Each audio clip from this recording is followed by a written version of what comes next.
She was born in 1969 and she holds a PhD in history. Annette de Wit is senior curator at the Maritime Museum, Rotterdam. Rotterdam is a very beautiful place. As a historian and curator, Annette enjoys telling human stories to a broad audience. She has a PhD in maritime history, as I have mentioned earlier, and is specialized in early modern seafaring communities.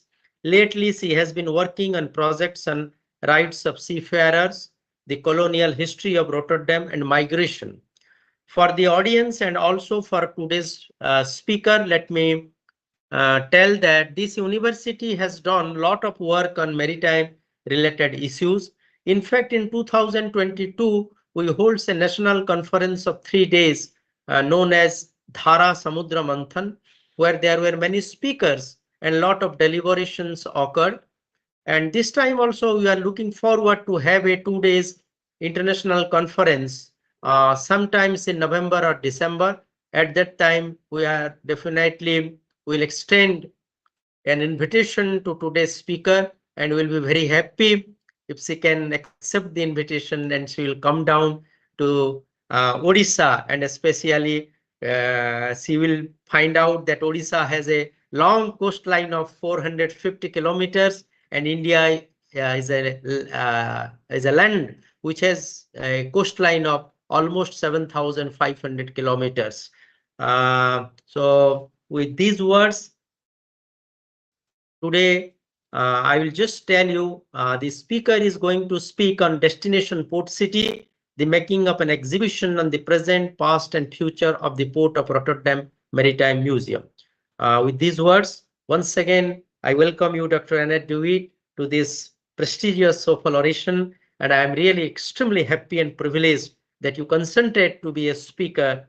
So once again, I welcome you on behalf of the university. Over to you. Thank you very much. Thank you, Professor. As the professor told, my name is Annette de Wit. I'm senior curator at the Maritime Museum of Rotterdam, and I will tell you today about our exhibition Destination Port City. This is a permanent exhibition in our museum on the entanglement of the Port of Rotterdam and the city of Rotterdam.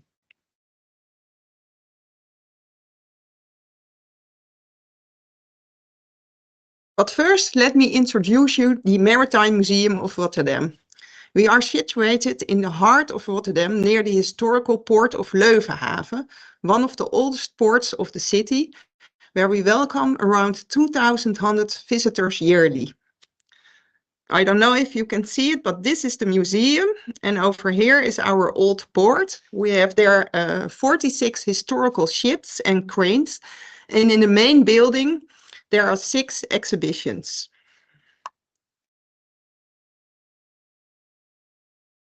Rotterdam Maritime Museum sheds light on the often invisible maritime world. Addressing a broad public, it tells the surprising story of the past, present, and future of the maritime sector and the impact it has on society at large.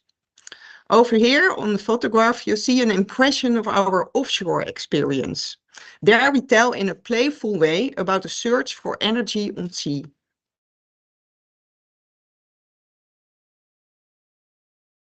Our museum collection is one of the largest and most prominent maritime collections in the world and illustrates 6 centuries of Dutch maritime history. It was founded in 1874, so we celebrate our 150th anniversary this year. It was founded by Prince Hendrik the Sailor, the brother of King William III. He started the so-called Yacht Club with a collection of ship models and opened this to visitors to get them acquainted with the maritime world. We are proud of our royal roots and we are grateful to Prince Hendrik for founding the key institute that stores, studies and presents Rotterdam's maritime heritage to a general public. The collection includes over 1 million objects from Dutch maritime history, from the 15th century through today.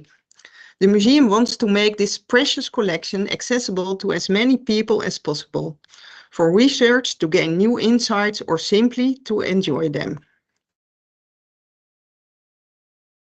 This is the oldest ship model in our collection, dating from 1425.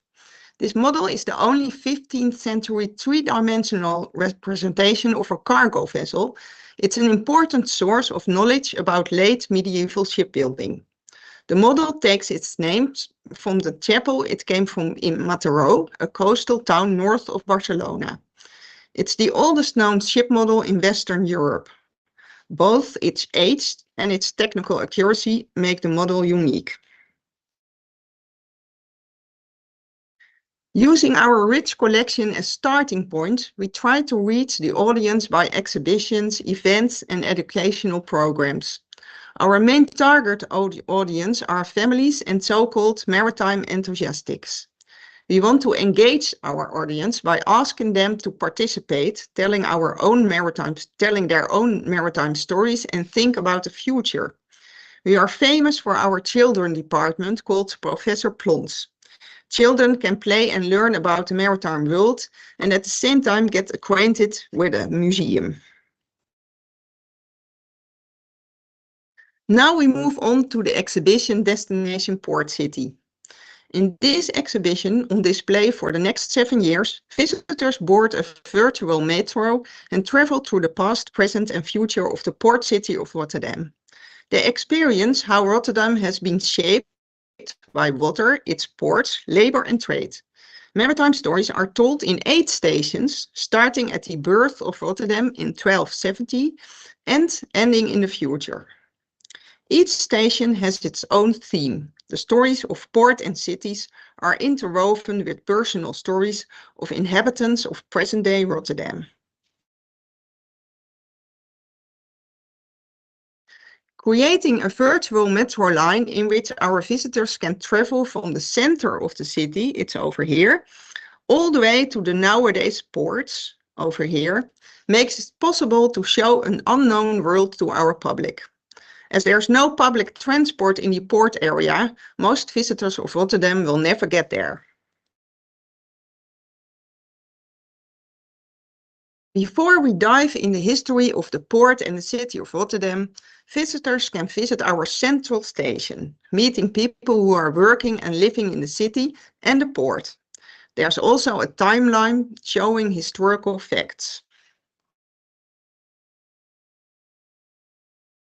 In the second part of my lecture, I will travel with you through the exhibition, telling you about the history of Rotterdam. We make the same travel as the visitors do and go from station to station. We start at the Rotte. Rotterdam grew up along the banks of the little river Rotte, a little river that flows into the Nieuwe Maas. People started to settle in this marshy area in the 9th century.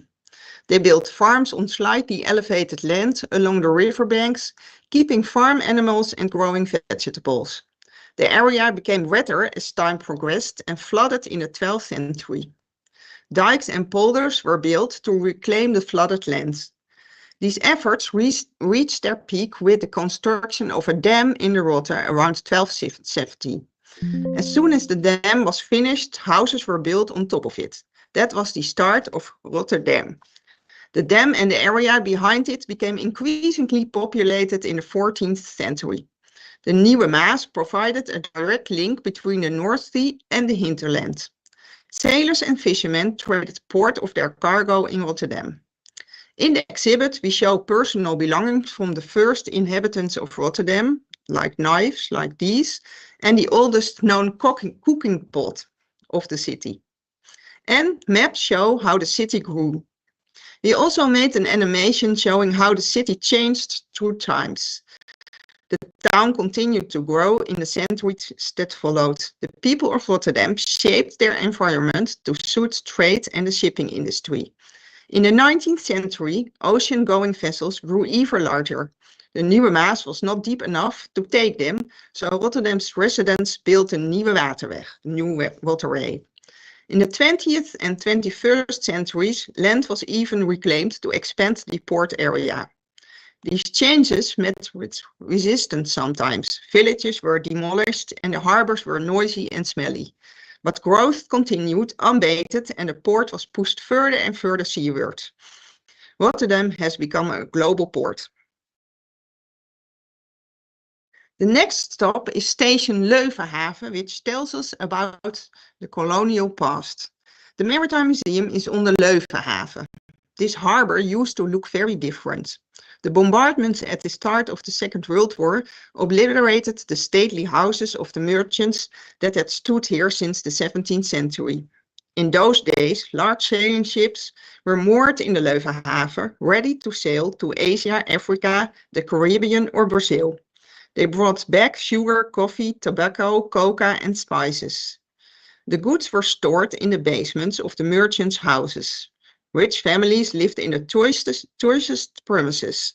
They invested in trade in Asia, where the Dutch East India Company used both diplomacy and violence to acquire the space trade. They also had plantations in Suriname and on Curaçao, where enslaved people from Africa cultivated the products that were so desired in Europe. It was not only the rich merchants who profited from the trade. Other Rotterdam residents earned nicely from it too. The ships had to be built and provisioned, and the products that were brought in had to be processed and transported further. The city grew and flourished. You could come across the name Rotterdam all over the globe, from the forts called Rotterdam in Makassar, now in Indonesia, and on the island of Sint Eustatius, through to two plantations bearing the name Rotterdam in Suriname. Wealth for Rotterdam went hand in hand with exploitation on the other side of the world. In this exhibit, we look at both sides of the history by showing ship models and paintings of Rotterdam's wealth and archival pieces about enslaved people in Suriname and Indonesia. Now we go to the other side of the river. Until the beginning of the 19th century, the island of Feyenoord was Rotterdam's dumping ground. Everything the city dwellers didn't like was disposed of on the other side of the river. A plague house was built for plague victims. Criminals were hung at the gallows on Feyenoord. Just inside of the city as a reminder that you should behave appropriately. That all changed in 1823 when Maurits Röntgen founded the Netherlands Steamship Company. It was the first shipyard in the Netherlands for steam-powered iron vessels. In 1880, the company started building the Netherlands' first seagoing steamship at its own expense. Feyenoord paved the way for shipbuilding in the Rotterdam region. For a century, the Netherlands was a global leader. By the 1960s, the success period was over. Dutch yards could not compete against countries where labor costs were much lower. Little trace remains of the many large shipyards from that period, but the shipbuilding industry is still here in the region, now designing innovative ships for the future. For example, this eco-clipper with wind propulsion, which we especially bought for this exhibition. So this is the newest kind of ship model we have in our collection.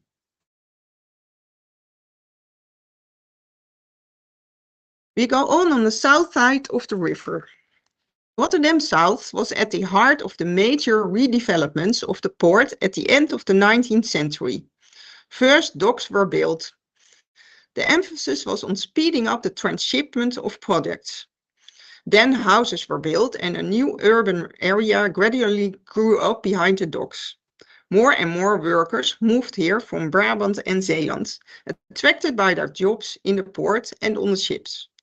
From the start of the 20th century onwards, Zuid offered a new home for migrants from further away. For example, the Chinese community who came here in the 1920s. But this southern part of Rotterdam was also a point of departure. Migrants set off from what is now called the Hotel New York on the Holland-America line in search for a better life on the other side of the ocean. Nowadays, Zuid is a symbol for the super diverse city that Rotterdam has become. Living alongside different cultures is enriching, but can also cause friction. People have to get used to their fellow residents' appearance, customs, and religion. But many new discoveries are also made, for example, in terms of food and music. The Port of Rotterdam has thus brought the city not only material prosperity, but also cultural diversity. We go on to Heiplaat. This garden village is a cozy brick-built working class houses and gardens give a real village feel. There's a huge difference in scale when compared to the vast imposing construction halls of the former RDM shipyard, the Rotterdam Dry Dock Company. Nevertheless, the yard and the village are inseparably linked. Or to put it more strongly, without a shipyard, there would be no village. Heijplaat was built in 1914 on instructions from the RDM, especially for its own employees and their families. The architect for the district drew inspiration from English and German garden cities. That's why the village has so much greenery. Living in Heijplaat meant a life that was dominated by the shipyard. The inhabitants were proud of their work and the many unusual vessels that set sail for the first time here, from iconic passenger vessels to submarines. In the course of its existence of nearly a century, RDM built a total of 355 ships. The shipyard's bankruptcy in 1983 and the restructuring exercises that followed were a huge blow to Heijplaat. The people who were made redundant lost not only their jobs, but also the sense of belonging they felt with the RDM and with one another. Fortunately, the shipyard halls were kept. Now there are buildings where people are working on the future. RDM Rotterdam offers a home for startups, education and researchers who are coming up with smart innovations for the Port of Rotterdam and working on the energy transition.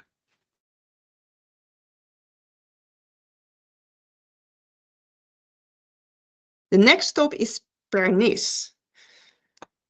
This used to be an old village of fishermen and farmers, but it was literally shaking on its foundations in the 1920s and 1930s. Ports and industrial areas were built to the east and west of it. Polders around the village and the community of the Hei disappeared to make space for transshipment hubs and Shell's petrochemical industry. Along with parts of surrounding villages, Pernis was absorbed by Rotterdam in 1934. The fishing port, once the pride of Pernis, was later filled in and is now a parking area. But there are still people living there, very close to the petrochemical industry. In this exhibit, we tell about those inhabitants, but also about oil and the way it's transported, refined, and made into all kinds of products. We show examples of products who are made of oil, like toothpaste, lenses, and toys, to make people conscious of the way oil is all around us.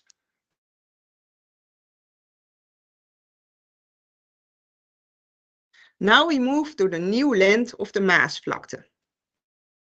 It's known locally as the Maasvlakte, but in practice there are two areas. Maasvlakte 1 and Maasvlakte 2 were built almost half a century apart. They are not just a prime example of the expansion of the Rotterdam port, but also of a society that has changed enormously.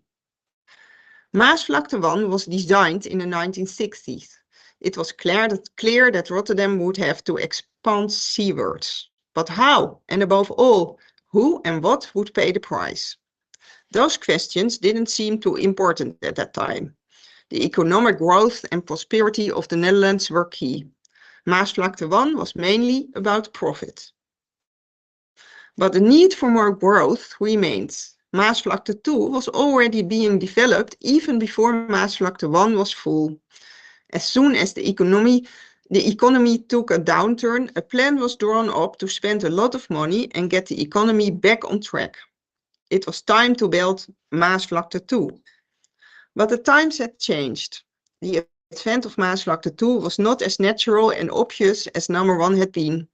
Eventually, a plan was made that was developed in cooperation with 180 social interest groups, ranging from kite surfers to nature organizations. In addition to 1,000 hectares for port companies, there were 750 hectares of new nature and recreational areas. This makes Maasvlakte 2 all about the three P's that matter nowadays: People, Planet and Profit. In the exhibit, we show how the Maasvlakte was designed, but also give visitors an insight in the facts and figures of the port. Not many people in the Netherlands know that 90% of all they consume is shipped and transshipped in the port of Rotterdam.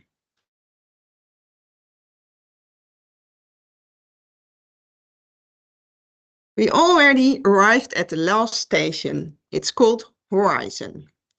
The developments in the port city of Rotterdam never stop.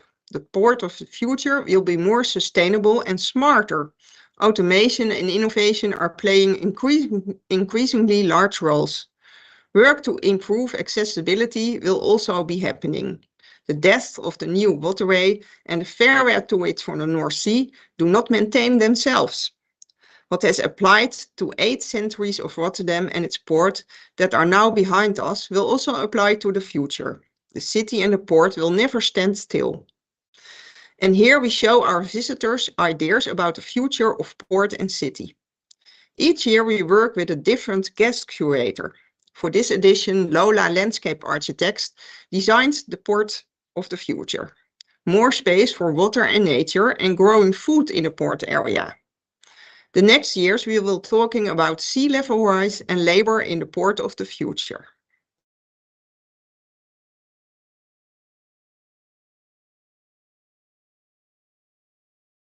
And the future is something that the Maritime Museum thinks is very important. So we are trying to engage our visitors to think about this future, not only about the port, but also about the sea. Part of our new exhibition will be an exhibition for children on the way we shape our oceans and the way nature is influenced by that. So there are a lot of new topics going around in the museum, and I hope you have questions for me and maybe ideas about the future of the ocean and the port. Thank you. Thank you very much, Dr. Annette D. Witt, for your beautiful lecture. Though it is short, but it contains a lot of information about the destination port city, and you have opened the questions arena as far as the future of this destination port city is concerned. And I am very happy that you are open to few questions. So I think let me initiate with a question, and then we can go to the chat box and other people who have raised their hands. Maybe in the audience, day before yesterday, His Excellency, the Ambassador of the Republic of Syria in India, he evinced his interest in attending this lecture. Maybe he will be in the audience. Sir, are you able to hear me, sir? Excellency, if you are there and if you have got any question, you can ask today's speaker.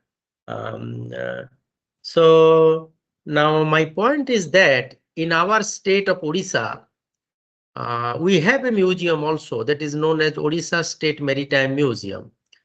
And the Rotterdam Museum is very, very large, and the way things are being displayed is exemplary and very fascinating. Now, my question is the Rotterdam Maritime Museum supporting or extending its expertise either physically or in a giving some expert views of how to develop another maritime museum? Here, the Odisha State Maritime Museum. Can you give your expert opinion on the how to develop the Odisha State Maritime Museum, at least in the line of the Rotterdam Maritime Museum? Yes, we are happy to do that. We have a lot of contacts around the world with maritime musea. So now lately we are developing a strong band with Museum Bahari in Indonesia. We are doing expert meetings online, and they come here in summer to the ICMM conference.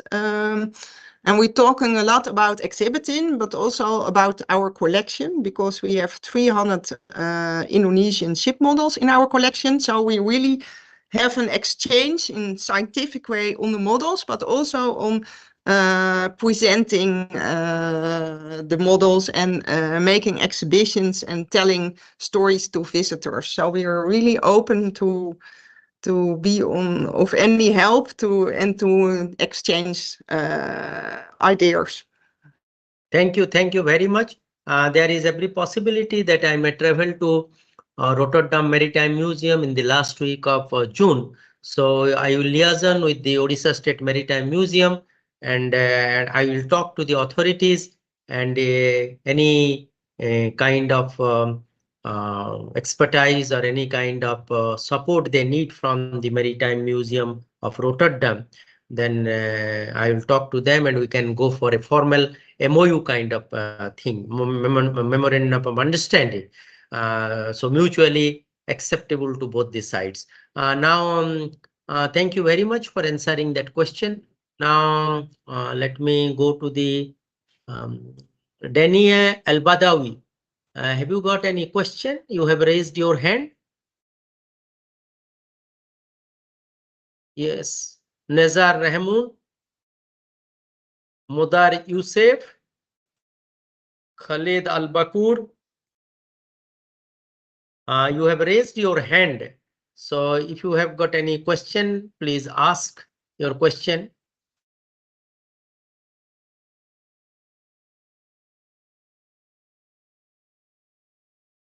Bravo, bravo, John Bravo. John Bravo Murungi. Hello, are you able to hear me, John Bravo? John Bravo Murungi. He is a MTech student from Uganda, doing his MTech in structural engineering in our university. Mr. John Bravo. John Bravo Murungi, are you hearing me? Bravo?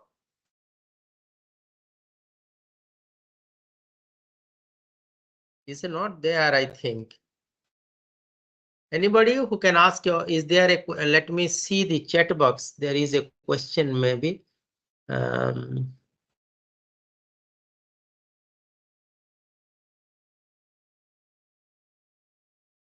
Somebody is telling that the audio and video is disabled. So please enable the audio and video. Belal Jawahara. Please unmute yourself. Please please enable the mic of the student who is asking the question.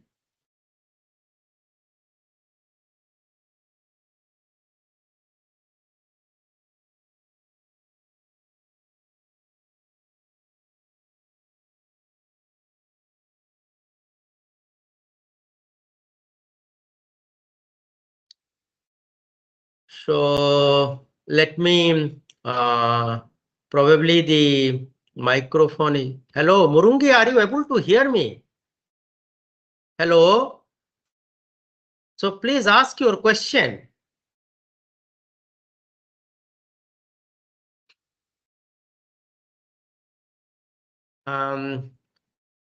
I think Dr. Annette D. Wade, I had another question. So when I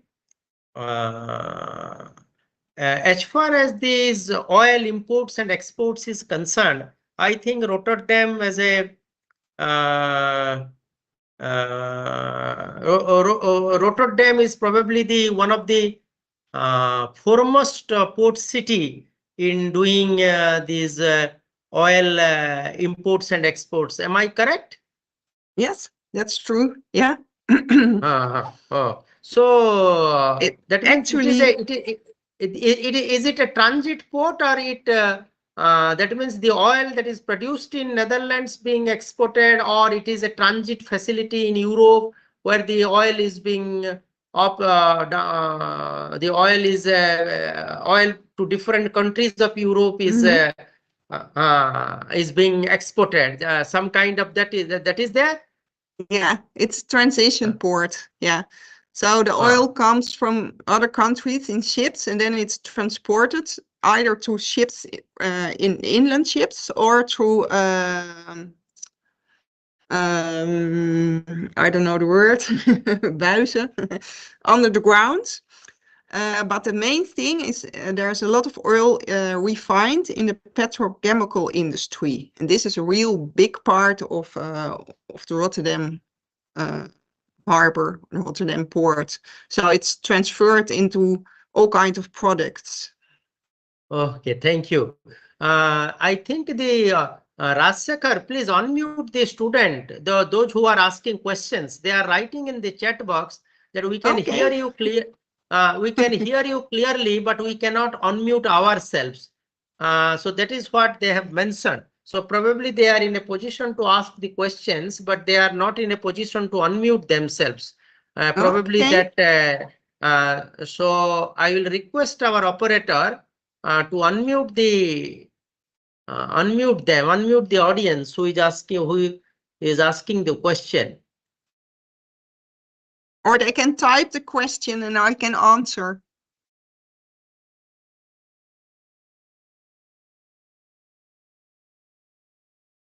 Hello, is there anybody? So you are being unmuted probably. So please ask your question.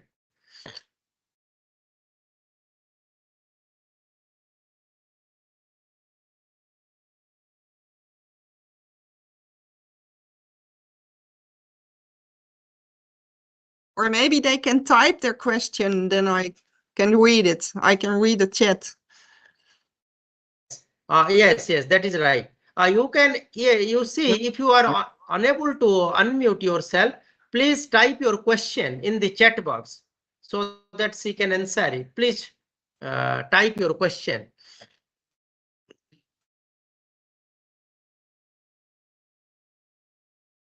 Am I audible, sir? Yes, Belal. Yes, I do have a question. So Please ask your question.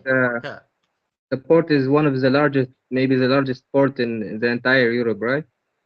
Yes, it's the largest port of Europe. Yeah.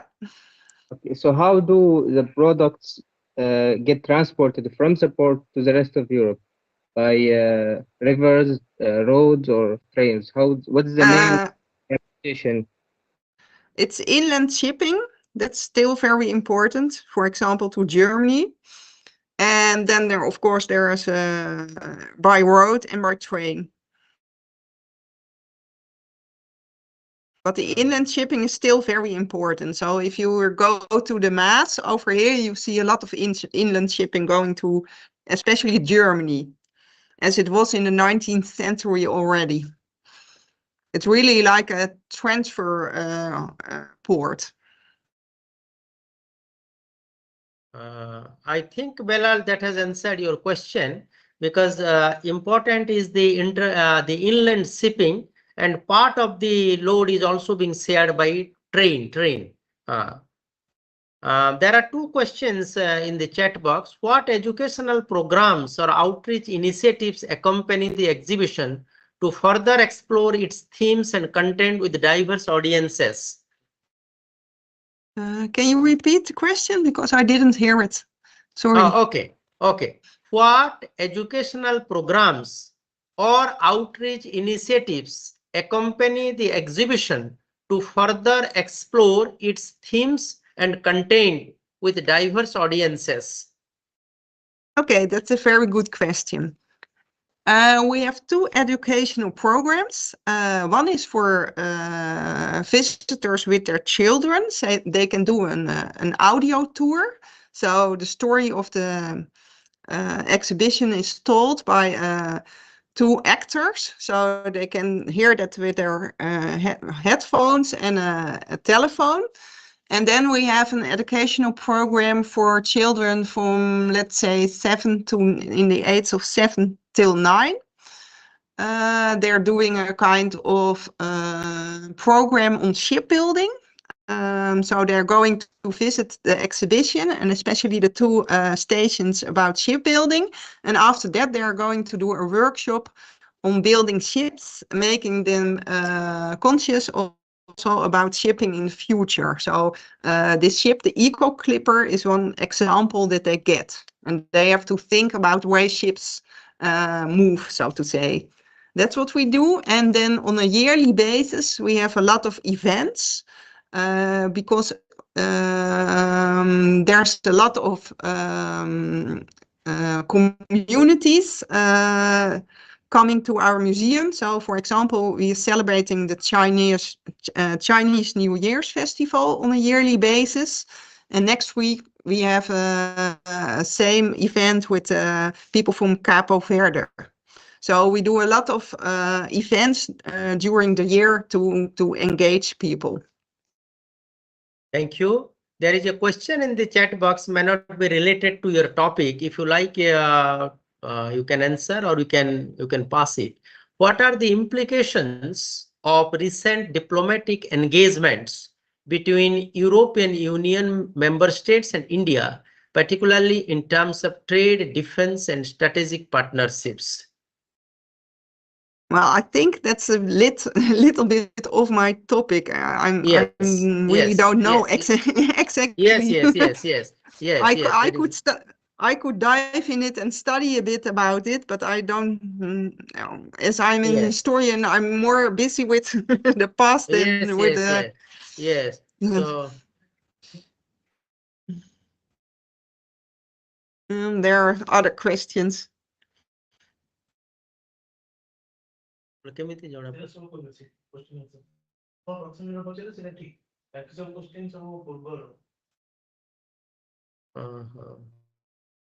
just wait. So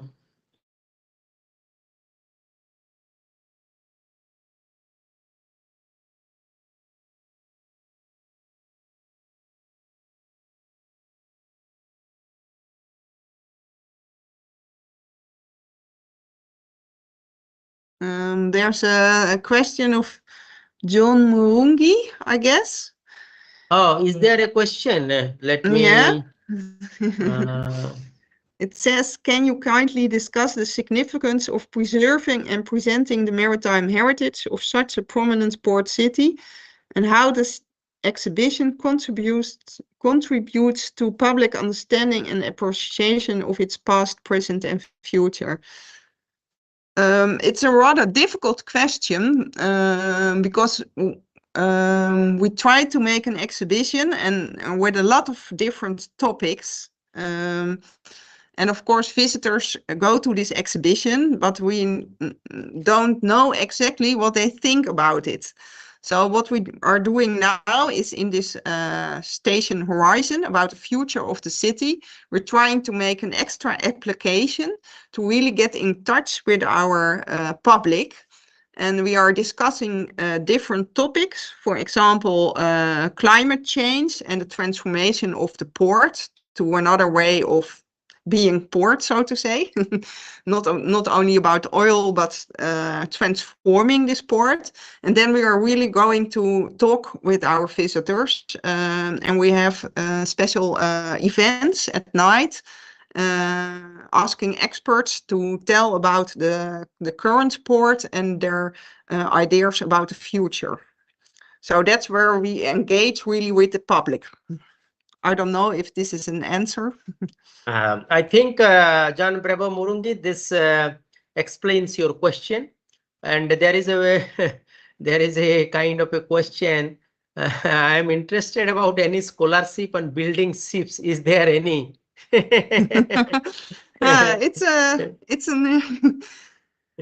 We have scholarships about shipbuilding, but these are PhD students who do their research on the history of shipbuilding. We do this together with the Erasmus University. So there are now 4 PhD students doing their research.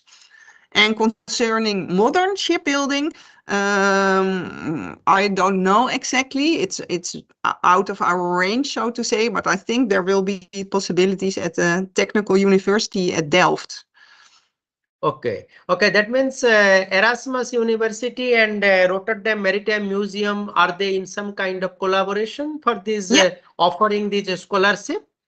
Yeah, they are. Yeah, we have a collaboration. It's now, I think, established 10 years ago. So we have one curator in residence. She is working at the museum and also at Erasmus University. And then on a yearly basis, we have lots and lots of students who are doing their internships over here, doing research. And also those 4 PhD students, we are working together. And for the next coming years, there will be 2 more PhD students working on the topic of people working in the port. So there's a lot of collaboration between Erasmus and our museum. Okay, there is a question from Abhishek Patnaik, who was a intern. We have got a collaboration of this university with the National Maritime Foundation of India, which is the primary think tank related to maritime issues and challenges. So he was an intern in the NMF for 6 months, and he has a question here. Do you believe in establishing a destination port city? Do you believe establishing a destination port city would aid in the conservation of rare marine species? And what type of challenges you face to make a destination port city? And I think we can take both the questions simultaneously. One is from C. Patnaik. Despite the challenges in cargo throughput, how did the port of Rotterdam manage to achieve a revenue increase? So if you can combine both the questions. Yes, the first one is of the conservation of rare marine species. It's not really a topic in Destination Port City, but we are making new exhibitions on topics like that. It's not really our specialty, so we have to reach out to marine biologists and other institutions to make an exhibition like that. And the types of challenges faced to make a destination port city, there are numerous because we had to make this exhibition, and we knew in advance that it would stay there for 7 years. And of course, the port is changing and the society is changing, so there are a lot of topics will not be the same after 7 years, and this is why we invented this station horizon to talk about actual topics. But it's difficult to make an exhibition like that. And how did the Port of Rotterdam manage to achieve a revenue increase? Well, by growing bigger and bigger, I would say. Yes, you are right. Right. And then there is another question. This is an interesting question. How does the exhibition showcase the historical significance of the port of Rotterdam in shaping the city's identity and development? I think we do that in combining historical stories with our knowledge about the historical objects, and combining this with stories about nowadays port and city. I think this combination makes that we really truly explain how the port and the city works at the moment. Thank you very much. I think we'll take one question. We feel bad about climate change and the melting of the Antarctic ice and the fact that some coastal cities will be severely affected. Of course, he has not asked any question, maybe a statement. So let us make it some kind of question. That means what he wants to say is that due to the melting of the Antarctic ice, is the port of Rotterdam is going to be affected in addition to the other coastal cities of the world? Yes, I think it will be in the end, because we are 6 or 7 meters below sea level over here in the city of Rotterdam. And if you think about sea level rising in the future, I think there might be some big changes. So there are a lot of scientists at the moment thinking about this future. So, for example, last week we had a presentation of Jan Rotmans. He is a professor in transformations, so to say, and he has all kinds of ideas to change the whole infrastructure of the Netherlands and the port of Rotterdam. So he thinks like what would be the port in 100 years, and he thinks maybe we have to give back a lot of land to the water, and then you have only cities who have dikes. There are some cities who have dikes, and the rest of it will be water again. So we give it back to nature, and then higher up in the Netherlands, people can live. So there are all kinds of specialists now thinking how we do have to cope with this sea level rising. Yes, you are right. I think there are no more questions. You have answered almost all the questions very beautifully. And the lecture, as far as the destination port city is concerned, sitting thousands of kilometers away from the actual Maritime Museum Rotterdam, one can get a actual feel of the museum itself. And I had the privilege of going through the museum, going through the exhibition there. So, and you have justified the present through your beautiful presentation. You have taken the audience around a visit of the exhibition of the destination port city. I am really grateful to you, and on behalf of the university, on behalf of all the audience and the university outreach cell, uh, once again, I am thankful and grateful to you for this beautiful lecture, and I will request that this lecture should be beautifully built up into a book chapter so that that can be published sometimes in May 2024. With these words, once again, I am thankful to you, Dr. Annette DeWitt, for this beautiful association, at least of 1 hour, with all our audience and with me. Personally, I have the privilege of seeing you at least in the virtual world, where I missed you physically during my trip to the Rotterdam Museum. Thank you very much. Namaste. Namaste. Thank you. Maybe we see each other in June. I hope so. Thank you. The meeting is over now. Okay, thank you very much. Bye-bye.